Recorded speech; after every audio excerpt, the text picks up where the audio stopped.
10 000 classes fermées, des dizaines de milliers d'élèves positifs. L'école est submergée par Omicron depuis la rentrée. C'est dans ce contexte que Jean Castex a donc annoncé un nouveau protocole sanitaire qui fait la part belle aux autotests. Exactement, oui, on va trifouiller le nez de nos enfants avec les couvillons. On l'a déjà certainement tous fait pour ceux qui ont des enfants pendant les vacances de Noël. Alors le nouveau protocole, on le rappelle, au lieu d'avoir un test PCR ou antigénique fait dans un laboratoire ou une pharmacie en cas de cas positif dans la classe, eh bien, on pourra faire un autotest qu'on aura au préalablement acheté dans une pharmacie. Donc il va y avoir 3 autotests, un le premier jour, enfin le J à J0, un à J+2 et donc un dernier à J+4. Alors pourquoi les autotests ? C'est pour simplifier la vie des parents. On sait, avec la multiplication des cas, c'est l'embouteillage dans les pharmacies et les laboratoires. On est actuellement à 1,5 million de tests par jour en pharmacie et laboratoire avec tests antigéniques et tests PCR. On n'était qu'à 1 million cas, si on peut se permettre,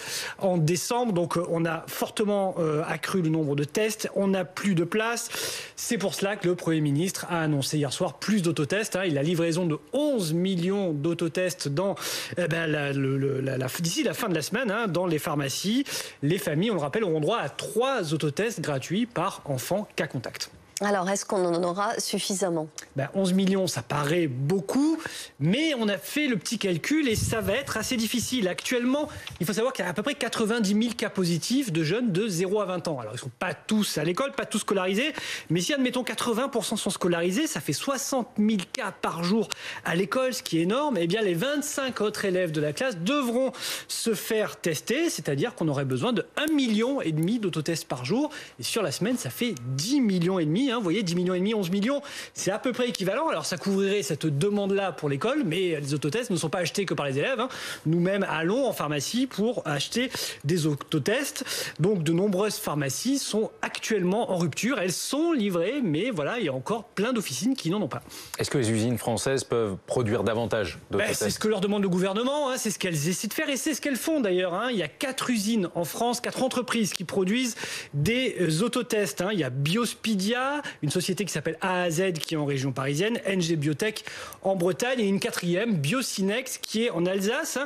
Ces 4 usines, ces 4 fabricants produisent 20% des autotests utilisés en France. Le reste vient d'Asie et principalement de Chine. Alors elles produisent un peu plus, mais pour produire davantage, il faut lancer de nouvelles lignes de production, ce qui est très coûteux. La société, par exemple, NG Biotech qu'on a contacté, nous assure pouvoir produire 5 fois plus d'autotests. Elle en fait 5 millions actuellement.